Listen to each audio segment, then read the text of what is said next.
Saudações do crente docente, está no ar o CDcast, o seu podcast da lição bíblica. Eu me chamo Fabiano Souza e estou aqui mais uma vez para estar dando continuidade às lições da Palavra de Deus, da revista da Central Gospel, cujo tema é Restaurando a Visão Familiar. E hoje vou falar sobre a lição de número 10, cujo título é O Divórcio e a Quebra de uma Aliança. Eu gostaria aqui de antemão já agradecer ao pastor Edivanei e toda a equipe do Crente Docente por essa oportunidade de estarmos aqui para poder falar um pouquinho mais da palavra de Deus. Então, vamos lá à lição de número 10, o divórcio e a quebra de uma aliança. Antes de mais nada, eu quero deixar bem claro aqui, como a palavra mesmo de Deus diz, no Evangelho de Mateus, no capítulo 19, no verso 6, que diz que o que Deus ajuntou, não separe o homem. Então, se a palavra de Deus garante isso, então isso de fato é uma verdade. Por que eu digo isso? Porque divórcio não é de fato uma separação. Divórcio, do entendimento bíblico, significa uma ruptura severa e que deixa, em todos os casos, não em alguns, em todos os casos, estragos emocionais, sentimentais e espirituais. E afeta os envolvidos diretamente, e também a parentela, os familiares, os amigos. Então, envolve todas as pessoas que estão ao redor. Então, o que eu quero dizer é que o divórcio, ninguém ganha nada com o divórcio. Na verdade, só quem ganha com o divórcio é o adversário de nossas almas. E, de fato, o divórcio é a quebra de uma aliança igual a todas as outras alianças que o homem quebrou, feitas com Deus. Então, por isso, também, creio eu, que Deus odeia o divórcio, que está lá em Malaquias 2:16. E aí é interessante que a gente pode observar que sempre o homem teve alguma justificativa para quebrar uma aliança, e a gente tem hoje, ao longo da história, melhor dizendo, né, o homem criando dispositivos legais para se amparar o divórcio. Eu quero falar um pouquinho sobre o panorama, né, do divórcio aqui no Brasil, e ela surge com a questão da separação, né, do Estado com a igreja. E aí, antigamente, o casamento era visto como algo meramente religioso. E aí, ao longo da história, a gente vai ver que, por exemplo, há um marco do divórcio, que é 1977, que foi criado a lei do divórcio. E aí tem algumas características aqui interessantes, que antes de 77 era o desquite, que se falava, que o desquite colocava fim ao regime matrimonial de bens, isso é, aquilo que cada um tinha conquistado junto separava, e a partir daquele momento que eles conquistassem era do indivíduo, né, não tinham mais esse compromisso. Eles eram desobrigados também aos deveres matrimoniais de marido e de esposa, mas, contudo, judicialmente eles continuariam ligados, porque eles não poderiam contrair um novo casamento. Isso aí era o panorama, né, do divórcio aqui no Brasil antes de 1977. Com 1977, com a Constituição, uma emenda constitucional, aprovou aí a lei do divórcio. Aí o desquite antes de 77 passou a ser chamado de separação.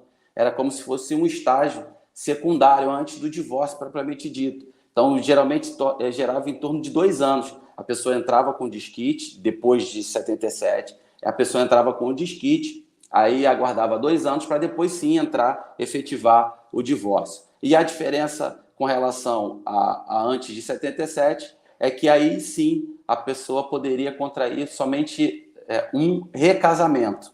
Tá? Aí, a partir da Constituição de 88, que aí, além de todos os direitos de após 77, ainda a pessoa poderia recasar por diversas vezes. Então, hoje, não se há necessidade de se desquitar antes de divorciar. Há uma facilitação para o divórcio. Se não houver litígio entre o casal, pode ser feito o divórcio de forma direta. O que eu quero dizer com isso, e é importante a gente pensar aqui, é que Deus criou o casamento e a gente vê o homem criando dispositivos legais para poder justificar o seu fracasso em cumprir mais essa aliança com Deus e criando o divórcio, a separação. Aí no tópico 1, o divórcio e as Sagradas Escrituras.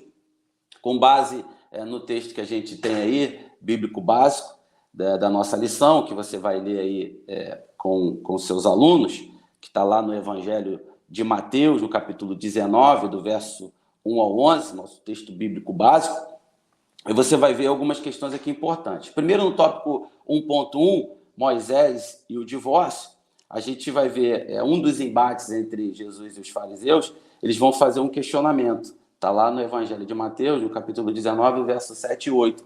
Ele vai dizer assim, e disseram-lhe eles, então, por que mandou, observe essa palavra, por que mandou Moisés dar-lhe carta de divórcio e repudiá-la?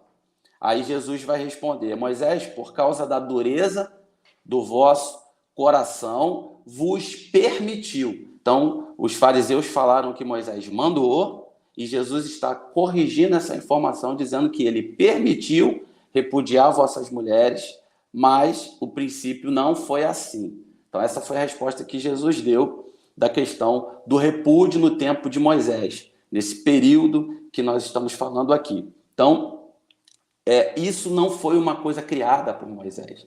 Não foi Moisés que criou isso. Isso já era uma prática antiga.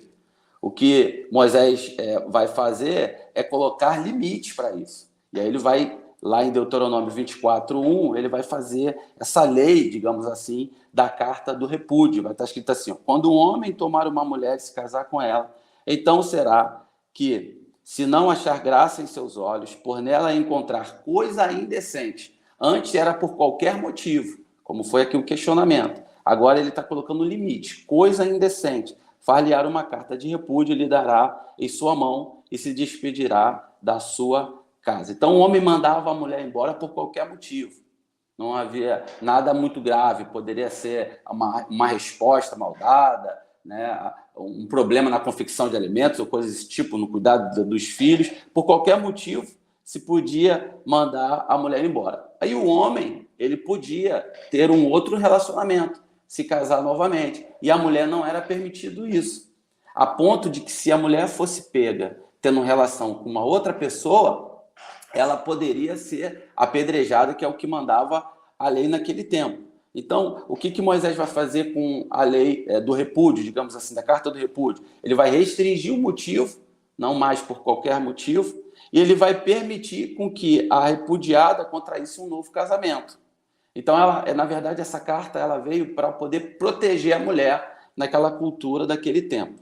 Aí no tópico 1.2, aí pode voltar aqui para mim, Jesus e o divórcio, que seria um outro período, você vai ver que lá no Evangelho de Mateus, no capítulo 19, no verso 3, ainda batendo aqui sobre o texto bíblico básico da nossa lição, ele vai, no mais esse embate, vai dizer assim, é lícito ao homem repudiar sua mulher por qualquer motivo? A pergunta era muito tendenciosa, né? Era muito maliciosa por parte deles. Por que isso? Porque se Jesus dissesse que era lícito, ele iria de encontro à Torá, que era o livro sagrado dos judeus, muito conhecido pelos fariseus. Então ele ia de encontro à Torá. E se ele dissesse que não, ele iria de encontro à lei de Moisés. E aí a resposta de Jesus vai dizer que ela vai, não tendo lido, ou seja, você conhece a Torá, você sabe do que eu estou falando.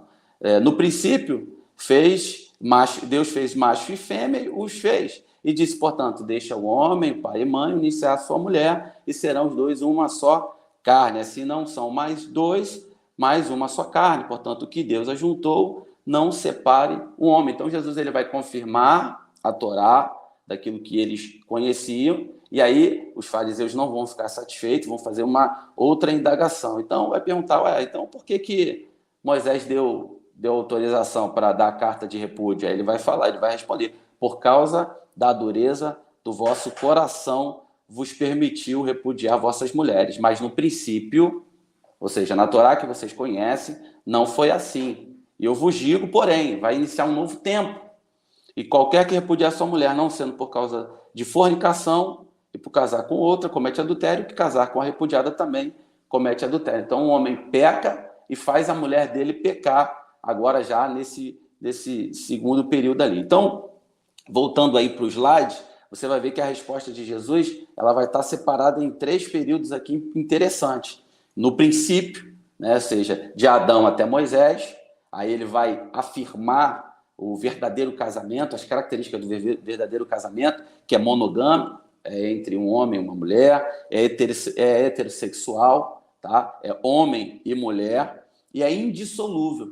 Então, esse no princípio que ele diz, ele está dizendo que no começo foi criado, Deus criou o casamento para que não houvesse nenhuma separação. E aí ele fala, porque o que Deus ajuntou, não separe o homem. Então, nesse primeiro período aí, citado da história, não se vai ver um relato sobre a questão do divórcio, porque o casamento ele era indissolúvel. No segundo período, ele vai falar, por causa da dureza do vosso coração, isso é, no tempo de Moisés até Jesus, por causa da dureza, foi dada essa autorização ao repúdio, foi tolerado, né, dar-lhe a carta de repúdio. Qual é o principal motivo para isso? É a dureza do vosso coração, é a teimosia do vosso coração. Então, a raiz, aí eu quero que você guarde isso, que a raiz de todo divórcio até hoje é a dureza do coração. É dureza do coração na hora de tomar decisões, é dureza no coração na hora de pedir perdão, é dureza do coração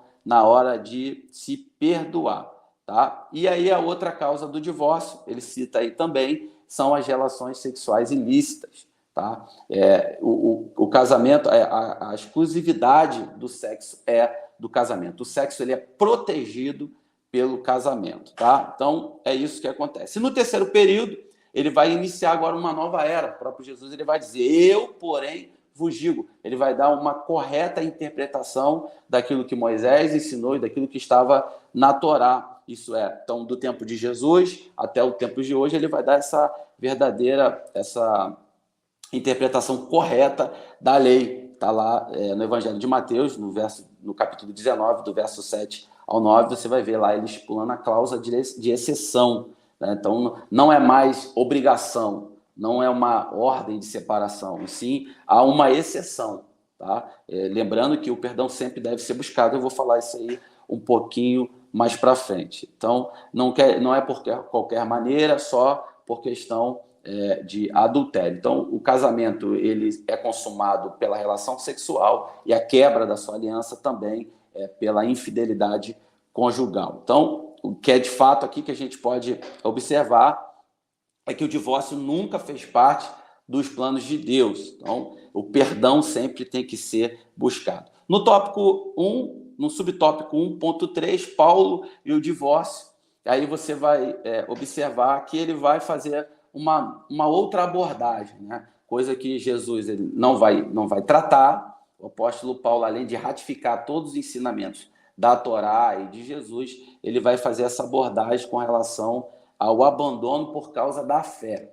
Aqui, em 1 Coríntios 7, 12 e 15, ele vai fazer essa abordagem, mas aqui é importante a gente observar, você depois lê aí, a gente vai observar que aqui o que ele está falando é quando duas pessoas já são casadas, tá? E aqui ele está falando para a igreja de Coríntios, as duas pessoas já são casadas, e aí uma dos cônjuges, né, uma pessoa dos cônjuges, ele vai aceitar a Cristo. E aí a outra não vai aceitar essa conversão. E aí eu tenho que ressaltar aqui que nós estamos falando daquele tempo em Coríntio, é uma quebra de cultura muito grande, porque eles cultuavam outros deuses, então aceitar a Cristo não era algo tão simples como não é até hoje. Para alguns casais a gente tem esses problemas até hoje, porém naquele tempo parece muito mais agravante, porque era uma questão cultural, tá? Então, quando acontece isso, aí ele está falando isso, de duas pessoas que já eram casadas, uma aceita Cristo, a outra não aceita, e aí quer ir embora. Então, quem quer ir embora é aquele que não aceitou a Cristo, tá? Então, a gente tem que entender isso aí. A gente não está falando de pessoas que um cristão casou com um não cristão, isso é julgo desigual, isso aí a palavra de Deus não recomenda ser feito. Até porque cônjuge significa companheiro de julgo, tá? 2 Coríntios 6,14. Então, não é sobre isso que ele está falando, tá bom? E aí Paulo vai recomendar, e aí você é interessante, então eu tenho que separar? Não, não está dando uma ordem para separar. Até porque antes, no capítulo 7, no verso do 1 Coríntios, capítulo 7, verso 10 a 11, ele vai dar essa recomendação para o cônjuge não se separar. Tanto o homem quanto a mulher não se separem. Se separar, retome o seu relacionamento. Então, ele não está fazendo apologia ao divórcio aqui, tá bom? Ele está falando de um caso específico, de uma quebra cultural muito grande do povo lá de Corinto, que eu imagino que deva estar acontecendo, algo específico daquilo naquela igreja. E aí ele vai terminar no verso 15, dizendo que se acaso um dos cônjuges aceita Cristo e o outro resolve ir embora por causa da fé desse que aceitou, ele está dizendo assim, olha, você não está sujeito à servidão. Então, significa que você pode ficar em paz em relação ao seu testemunho na igreja, em relação ao teu testemunho com Deus, tá? Mas aí há uma controvérsia no sentido do recasamento. Algumas linhas teológicas acreditam que, nesse caso, quando se fala isso, está autorizando um novo casamento, e outras linhas teológicas que dizem que não está autorizando um novo casamento, um recasamento, tá? Então, e aí a gente tem que ver. Aí tem essas linhas teológicas aí. Tem gente que acredita que existem 3 possibilidades de um novo casamento, que é o caso da infidelidade, da viuvez e desse repúdio. Então, tem gente que acredita nisso. Tem gente que acredita que não há espaço para nenhum recasamento, só para o caso da viuvez, tá? E tem outros que acreditam que esse caso aqui também dá direito não dá direito ao recasamento. Então, há esses conflitos teológicos ali, se os 3 dão direito ao recasamento, que somente a viuvez dá direito ao recasamento. Então, isso é um debate teólogo. O fato é que a questão do divórcio não é fácil para ninguém e que cada caso tem que ser visto de forma equilibrada, porque você pode até acionar aí o botãozinho de polêmica, porque realmente é um assunto que se há muita discussão com relação a isso, muita gente defendendo causas próprias e coisa do tipo, tá? Mas aí, se você está gostando até agora, comente aí, coloque aí o que você acha do divórcio. Você acha que os 3 casos dão direito ao recasamento? Ou se você acha que só a viuvez dá direito ao recasamento? E aí coloca aí, compartilha aí, escreve aí, porque é importante a sua opinião para a gente estar conversando também sobre isso. No subtópico 1.4, pontos fundamentais do ensino de Moisés, Jesus e Paulo, a gente vai ver que isso aqui você precisa prestar atenção. Todos eles vão mostrar o propósito do casamento. E aí eu tenho uma definição que eu li num livro certa vez, que eu acho muito interessante, que o casamento é quando um homem e uma mulher se juntam para fazer a vontade de Deus. Acho que se pensar assim, dificilmente um casamento vai dar errado. Tá? Porque as pessoas pensam que casar para fazer a minha vontade, não. Se for para fazer a vontade de Deus, dificilmente vai dar errado. E eles colocam esse propósito bem explicado aqui na palavra de Deus. Tanto Moisés, Jesus, como Paulo fala sobre isso. Eles também são unânimes em defender a composição do casamento, né? Que é a união permanente e exclusiva entre um homem e uma mulher. Isso é bem claro em todo o tempo. Não há margem para nenhuma outra interpretação com relação a isso, tá? Eles também são claros em dizer que tem problema, que não existe casamento perfeito. Todo casamento tem problema, tá?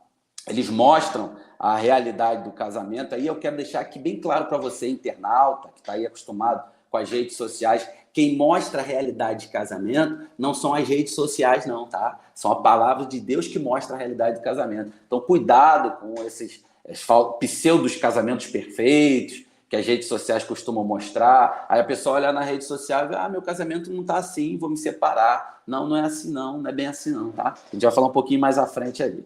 No tópico 2, a prática do divórcio. Antes do tópico 2, eles também mostram que o casamento é recuperável, tá? Que é possível recuperar o casamento, tá bom? Eles também mostram isso aí. Eles deixam o divórcio para o último caso. Cada caso é um caso. Eles deixam bem claro que é possível. Porque nós cremos que Deus faz milagre. Faz surdo ouvir, cego ver. Então, por que a gente não pode crer que ele pode restaurar o nosso casamento? Então, pode restaurar sim, eles deixam claro, tá bom? Aí na palavra de Deus. Aí sim, vamos lá para o tópico 2, a prática do divórcio hoje. Então, isso aqui é interessante para a gente aqui hoje, a prática do divórcio hoje. Muitas vezes o divórcio ele é visto como uma solução errada para resolver problemas reais do casamento. Tá? Às vezes acontece isso. Então, as pessoas elas se casam com o objetivo de serem felizes, aí no insucesso, eles optam pelo divórcio. A verdade é que o divórcio não faz ninguém feliz. Dependendo da sua causa, pode ser que você esteja até aliviado pelo divórcio, repente você sofreu algum abuso, algum tipo de violência, e o divórcio para você foi um alívio. Isso pode até acontecer, mas feliz você não vai estar, porque eu tenho certeza que você não casou, né, para se divorciar. Então, o divórcio não faz de fato ninguém feliz, tá bom? Só que acontece diversas decepções amorosas, né? Aí a pessoa, com a tentativa de se livrar desse ressentimento, dessa mágoa, ela vai optar pelo divórcio. Mas a gente tem que entender que o divórcio não tem o poder para arrancar essa mágoa, esses ressentimentos nem de nós. Quem tem o poder de tirar mágoa, de tirar ressentimento, se chama perdão. Então a gente precisa pensar nisso também. Por que eu digo isso também? Porque aqui eu não vou ter a fonte exata, mas tem pesquisas, né, que dizem que 80% das pessoas que se divorciam e se recasam se contraem um novo matrimônio. Isso é, eles se divorciam, recasam uma vez e depois recasam novamente. Então, o que a gente... Muitas vezes a gente fala que trocar de cônjuge muitas vezes é trocar de problemas, porque toda família tem o seu problema. E hoje nós estamos romantizando o divórcio. Há uma romantização do divórcio. Mas eu quero lembrar para você, eu quero que você também pense nisso, reflita nisso, que o divórcio é derrota, o divórcio é fracasso, é falência, é quebra de aliança. Eles estão tentando transparecer diferente disso, não, mas é isso, é derrota. É uma ruptura que causa estragos. Recentemente, uma cantora famosa aí, quem é da década de 90 aí vai entender o que eu estou falando, ela fez uma carta aberta, ela se separou do marido, aí ela fez uma carta aberta, onde ela mostrou bastante naturalidade, onde ela mostrou bastante maturidade sobre o divórcio, onde ela até falou alguns elogios ao seu ex-esposo. Então, como se eles fossem maduros, como aquilo tinha sido de forma muito cordial, muito tranquilo, equilibrado, mas isso não faz parte, não condiz com a realidade. Porque se de fato eles fossem maduros, eles não teriam se separado, teriam resolvido o seu problema, teriam pedido perdão, se fosse o caso, ou perdoado, se fosse o caso, e estariam casados até hoje. Então há essa romantização. A gente vê nas redes sociais, eu vi algumas vezes, principalmente mulheres, mas aí é tanto mulher quanto homem, comemorando o divórcio. Aquele ritual que costuma fazer de colocar aquela latinha atrás do carro, escrito recém-casado. Eu vi recentemente uma pessoa que fez isso, mas escreveu recém-divorciado e buzinando pela cidade como se estivesse muito feliz com aquilo. Então, a gente precisa ver, eu creio que talvez aliviado por alguma coisa, mas é feliz não, porque eu acredito que ninguém casou para ser divorciado, para se divorciar, e se divorciou, alguma coisa falhou, alguma coisa deu errado, né? Então não há o que ter de comemoração com relação a isso. Outra coisa que eu observei, aí você pode observar também outras coisas, se você puder, aí, comente aí outra coisa que você viu como característica das práticas do divórcio dos dias de hoje, é a banalização. Se divorcia por qualquer motivo. Recentemente também eu vi nas redes sociais aí a esposa de um ex-jogador de futebol muito famoso, que começou a tecer elogios, dizendo que não teve motivo nenhum aparente para se divorciar, e também vi ele comentando sobre isso depois, mais à frente também eu vi ele comentando sobre isso, que ele buscou ajuda para salvar o casamento dele, ele também não entendeu o que aconteceu, mas o fato é que essas coisas acabam influenciando as pessoas. Estão do outro lado da tela, do computador, estão vendo isso nas redes sociais, acaba que isso influencia. Tanto é que eu tenho uma vivência com relação a isso, de um amigo, né, que também falou sobre a questão de divórcio, mas ele não pôde perceber que a sua filha estava passando por uma questão grave em virtude, ele mesmo reconheceu que é por causa do divórcio. Então, subtópico 2.1, as causas do divórcio. Então, a principal causa do divórcio, que a gente pode ver, que a gente viu na palavra, que é a raiz de todo divórcio, é a dureza do coração. Nenhum casamento é perfeito, nenhuma família é perfeita, são 100% de um, 100% de outro, eu gosto muito de falar sobre isso, que se juntar tem que dar 100%. Então, é uma responsabilidade compartilhada. Então, a dureza do coração é a raiz, né, de todo o divórcio. Dentre outros, tem o egoísmo, tem a infidelidade, né, o coração duro,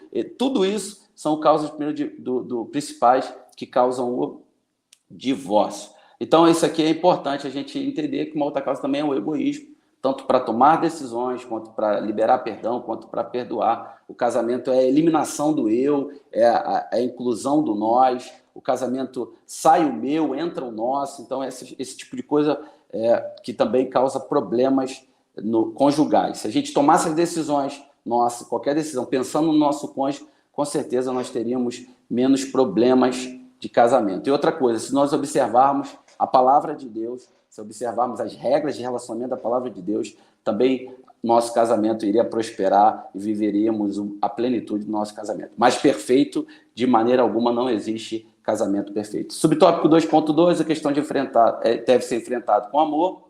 Aí está Ezequiel 36, 26, foi nos dado um novo coração, foi substituído aquele coração de pedra, agora nós temos um coração de carne. Só não perdoa se não quiser, se não tiver capacidade para isso, porque hoje nós temos, através de Jesus Cristo, a oportunidade de aprender com o perdão, porque fomos perdoados, podemos perdoar o nosso cônjuge. O fato é que um casamento sem perdão não tem como, porque somos pessoas limitadas,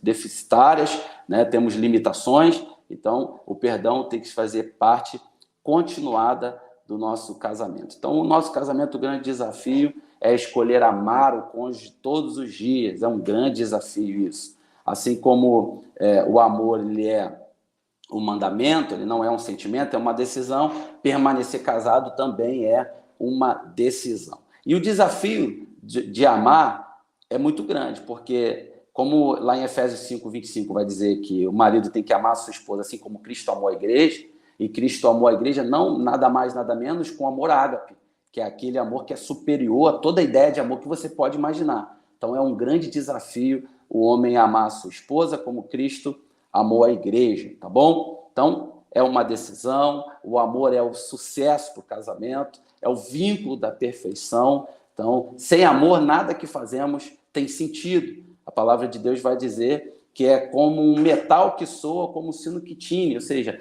como um barulho. Se não tem amor, é um barulho. Só o amor pode dar ali uma orquestra, né? Uma organização musical e pode sair uma verdadeira melodia daquilo ali, tá bom? Então, sem amor, não faz sentido algum. No tópico 3, o casamento e a necessidade de reafirmar o seu valor, aí a gente já vai caminhando aqui para o final. A ideia é que hoje as pessoas têm, aquelas que são inimigas do casamento, não é de acabar com o casamento. Por que não é? Porque até quem não tem direito de casar hoje, né, quer se casar. O que eles querem é desconstruir o casamento. Aí essa é a ideia disso. Então, hoje nós temos a necessidade de reafirmar o valor do verdadeiro casamento. Então, a gente tem que dizer não às falsificações. O nosso casamento, o verdadeiro casamento, ele tem as características pautadas na palavra de Deus. E aí, se você que está aqui me vendo agora, se você não reafirmar esse valor, quem vai reafirmar? Porque se você for parar para pensar, a única instituição que defende o casamento, que se preocupa com o casamento, é a igreja. E a gente precisa dar bom testemunho nessa área. Infelizmente, essa influência externa à igreja está entrando nas igrejas e provocando diversos divórcios dentro dos irmãos, dentro da igreja. E aí eu quero botar aqui para vocês, 1 Timóteo 5,8, se alguém não cuida dos seus, principalmente da sua família, negou a fé é pior do que incrédulo. Não adianta eu dizer que eu sou muito crente se meu casamento não vai bem. Eu preciso organizar a minha casa na escala de prioridade. Então isso aqui é importante. Não existe vida espiritual se nós não cuidarmos da nossa família. Tá bom? Então, temos que, como igreja, defender essa instituição, reafirmar os papéis de marido e esposa, muito questionado aí pela sociedade aí fora, principalmente no que se refere à submissão feminina, por falta de entendimento do que ela significa, tá bom? E você pode abordar isso aí. No subtópico 3.1, o desejo por mudança, tá? Aí tá aí, o texto de Romanos 12:2, precisamos de fato, né, não nos conformar com essa ideia do mundo, haver uma transformação de mentalidade, uma renovação que nos aproxima da presença de Deus e da vontade de Deus. Lembro que é um homem e uma mulher que se juntam para fazer a vontade de Deus. Quanto mais esse casal está próximo da vontade de Deus, mais eles estarão próximos um do outro. E só assim poderemos experimentar a boa, agradável e perfeita vontade de Deus. Em Jesus, meu filho, minha filha, é impossível vivermos a plenitude do casamento. Você pode perguntar, mas tem casamento, tem gente que não é crente, é casada há muitos anos. Sim, esses cumprem o que estão na palavra de Deus e muitas vezes nem sabem disso. Mas para eles viverem a plenitude, só com Jesus Cristo no casamento, na família, para isso acontecer. No 3.2, o resgate de boas práticas, eu quero desmistificar aqui 2 mitos. O primeiro mito é que o mito da alma gêmea. Casei com a pessoa perfeita. Isso não existe. O outro mito é casei com a pessoa errada. Isso também não existe. O que existe são práticas, são atitudes. Né? Atitudes de cumprir aquilo que é o papel do marido, de cumprir aquilo que é o papel da esposa. Aí aqui é uma ressalva que a gente faz, principalmente para os homens, que na hora de conquistar, faz de tudo, depois que conquista, relaxa. Não, casamento dá trabalho para se manter. Tá? Não é fácil, dá trabalho para se manter, tá bom? Então, fique ligado com isso aí. Por que dá trabalho? Porque envolve direitos e deveres. E há as necessidades. Por exemplo, uma necessidade básica da mulher é ser valorizada e amada. Está lá em Efésios 5:25. Marido, amai vossas mulheres, como Cristo amou a igreja e por ela se entregou. Então, para o homem cumprir esse papel de amar a sua mulher, ele precisa proteger, prover e promover ela.